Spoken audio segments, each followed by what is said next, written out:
Okay, so I did this whole thing, right? I moved across the country. And for the first time in my life, I was like, yo, I am dealing with this change like a boss. I'm not dismissing it. I am regulating my emotions. I'm feeling all the feels that I'm supposed to feel, the ups and the downs, and I am okay. I'm doing good. And then it hit me. Yo, it's all paid off. All the work that I've done on myself over the last few years has paid off in a multitude of ways. So in this video, I want to tell you guys, if I were you, right? Like if I was like in my early 20s, what would I want to say to her? If I were to go back to who I was back then, I was confused. I didn't know what my purpose was. I couldn't understand why I couldn't catch a break. I was striving so hard to be successful. I was striving so hard to just be the best, and I was chasing, but I didn't really know why. I didn't understand when would be enough, and I never really let myself feel. I thought the things that I had set for my goals were the only goals I could have. Like, I didn't really understand where they came from. Were they really me putting those goals in my mind, or were they someone else's voice? Okay, so listen carefully. The stuff I'm about to tell you changed my life completely and for the better. And I thank God every day that I somehow came across this advice. And now I'm just gonna pass it all on to you in a pretty package all together so that you might not have to struggle as much as I did. Number one is do the inner work first, and then you can go chase the success, the career, the finances, the man, the whatever. Your gut instinct is telling you to do the inner work. You feel it. There's something wrong. There's something you don't know. There's something you need to find out. It's so important that you embrace this. It's okay to feel this way, and in fact, it's correct. Put both feet into your inner world and try to work on yourself, heal yourself before joining that rat race that you think is so important to be a part of, before chasing the money and the success. Now, listen, if you've just graduated, all your peers are doing amazing things. They're working at big fancy consulting companies maybe, or they're doctors, or they're lawyers, or they're doing whatever you think they're doing because you don't really talk to them, you just see social media of them. Let's be honest, right? Or you just see social media with them in it. It's a highlight reel. You guys know that. But sometimes our brains don't really know that, right? Like, we know that conceptually. The important thing to know is, like, I'm gonna just feed your ego for a second. If you really want to compare, because I know you might be stuck in this comparison thing, you want to do the better thing. You want to be better, and that's totally understandable. But let me just put it this way and feed your ego a little bit. The peers, the ones who might have gone all in and have a fancy job, were chasing the cars and the women or the men and the money right away without doing the inner work. Usually what I've seen is that the happiness, or let's just say the success, okay, their success, it might look like this, right, for a little bit, and then it plateaus, okay? Hit a wall. Whereas what I found with not just myself, but with the people around me, the people who put in the inner work first, it might look like not a lot of success in other people's eyes at first, but then toward the end of your 20s, it's exponential. The growth is exponential, you don't plateau, okay? That is the trend I've observed, and I'm sure there are studies on this, which I'll link below, but please, for the love of God, stop battling with yourself and do what your instincts say for you to do, which is pay attention to the work that you need to heal, embrace your flaws, understand them, work on them, and just be a better person. Like, stop being rude, stop being mean, stop being irritable. If you're angry all the time, it's not a good thing. It doesn't mean you're a fighter. It doesn't mean that you're better than anybody else. It doesn't mean you're working harder than anybody else. It just means you're a bitter person. But more importantly, you're making it so hard for yourself. You only have one life. Let's not be annoying, okay? Or annoyed all the time. Work on yourself. Be a better person for other people around you, and then everything else will follow. Number two, get happy first. What a great segue. What you will realize very soon is that you are getting in your own way.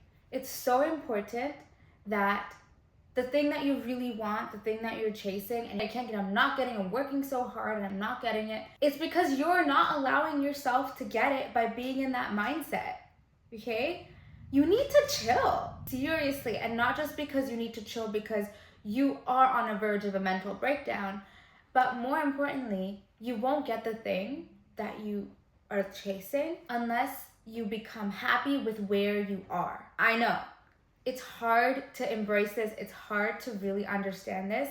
It feels like there are so many other things you should be doing rather than getting happy. But trust me, it's the only thing that you should be worried or concerned about is how can I serve myself today? Go to the spa and don't just go to it because there's an appointment in your calendar and you just have to be there. Go to it, enjoy it.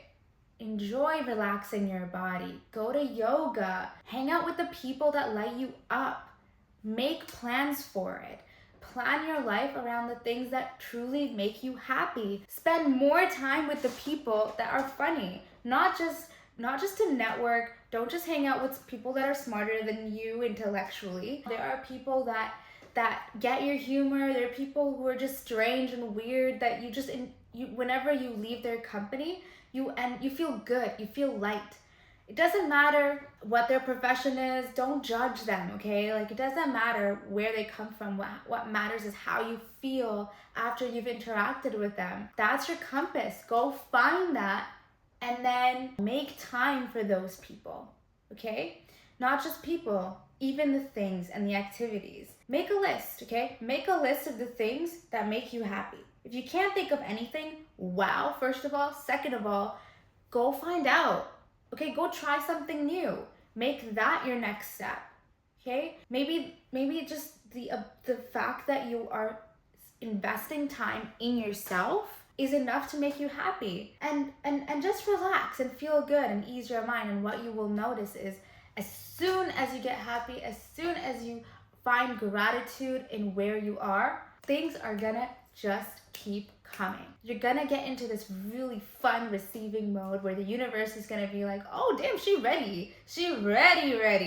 Through this journey, you might even realize what's actually important and worth chasing and what's not. Maybe it'll be the same thing. Maybe it will be that man, right? Or woman, but it might not be. It might be something completely different. You might realize that you want a more fulfilling and meaningful life than superficial kind. Both are okay as long as they come from within and from a place of happiness, because that is sustainability. So we're looking at sustainable happiness here, guys, nothing less. We're not looking for a month of happiness. Here we're looking for your entire life, your long, beautiful life that's going to be predominantly happy. We want to build resilience. We want to build strength. And that's going to come from you prioritizing your own time to feel good. You figuring out what it takes to make you feel good. Okay? No one else is going to do that work for you. And in my opinion, that is what the purpose of life is to figure out what feels good and just go do that. That's it. The next one is something that has completely changed the way I look at my career and my goals around my career. What I used to do is chase the title. I wanted the name senior in my title, or I wanted, a director position, etc., etc. But what I realized very quickly was that it's meaningless. The same senior position in one company means something completely different in another company. What that taught me is that it's not about the title, but it's about the day-to-day. What am I gonna be doing on a day-to-day basis at that job? And it doesn't have to already exist. I can make it myself, okay? How you figure this out, it's very easy. I call it chunks of 10, okay, or chunks of 5. You're gonna go back in your life. If you're 24, break your life into like ages, okay? So ages 1 to 5, 5 to 10, 10 to 15. And then what you're gonna do is you're gonna take each chunk of your life, so ages 1 to 5, for example, and write down, you might not have too many, but try your best, okay? Write down 3 distinct memories that you remember from that time that were super fun and lit you up. Just write it down and try to describe it. Then you're gonna answer these 3 questions for each of the different memories. Number 1, were you working in a team? Number 2, who was around you? Who helped you? Number 3, what were you doing? Yeah, that's it. Just answer those questions and do that exercise for every chunk. At the end of this exercise, what you're gonna find is there's probably gonna be some trends.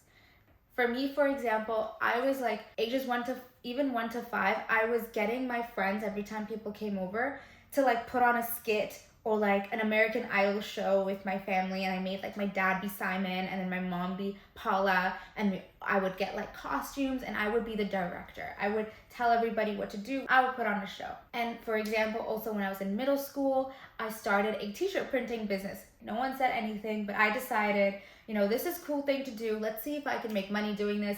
So I got one of my friends and I went to my art teacher and I was like, I want to do this thing. Help me do it. And they're like, you cannot, it's illegal for you to charge money for this, but it can be like a donation thing and the money will go back to the school. And I was like, cool, I don't care. I just want to do this. I want to see, I want to go through this process. I want to learn. And that's what I cared about. And it was amazing. It was so much fun. So what that taught me was that I like to work in a team. I have an entrepreneurial spirit. It taught me that I like to construct and design experiences. And so later on, when I was looking for what is my career, what is my purpose, what am I good at, I look back at those trends and I don't look at the job title, but I look at the day-to-day, the section in the job description that describes the role as on a day-to-day basis. I go there and I look at what am I going to be doing every single day? Am I going to be building something meaningful? Who am I going to be working with?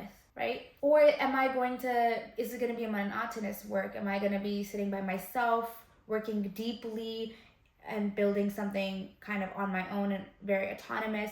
Maybe that's not the place for me. Could be for someone else, but it won't be for me, okay? The other thing you can definitely do is talk to other people in the roles that you think you want.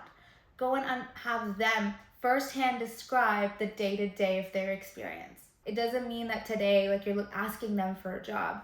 All it means is that prepare your mind to visualize what it would be like, what kind of job that you would thrive in, and not go in blind. So that when you are interviewing, you know exactly what you're looking for, and there's less attention on what the other person or the employee is looking for. So the final thing is that the reason why sometimes it feels like you're going in circles is because we are not final products. No one is a final product. Not even an actual real final product is a final product, because we're always collecting feedback and we're always iterating. Just because it might feel like the circumstances are similar to what they were before, you are always going through an upward spiral. No matter how often it feels like you're back to the place you started, you are never back to the place. You're always a little bit more mature and you've always learned something different. Because you are working on yourself, you are always constantly evolving. That's our true nature. What's important though is that you focus on the things that remind you how awesome you are. Don't focus on the time where you were down in the dumps and oh my god, I'm back where I started and I'm still lying on my couch and I'm still not going anywhere. No, you focus on, I got out of bed this morning. That's a win. I said I was going to send that text and I sent that text. Even if it's one thing, even if it's two things and everything else is shit, I don't care. You focus on that one thing or that two things that you did that you feel good about. Chase the good feeling and everything else will come, I promise you. All right, that is it for me. I rambled a bit. I hope this meant something. I hope this helps. And I wish you all the best and all the luck and all the good vibes in your journey. You're doing an amazing job. Keep going, don't stop.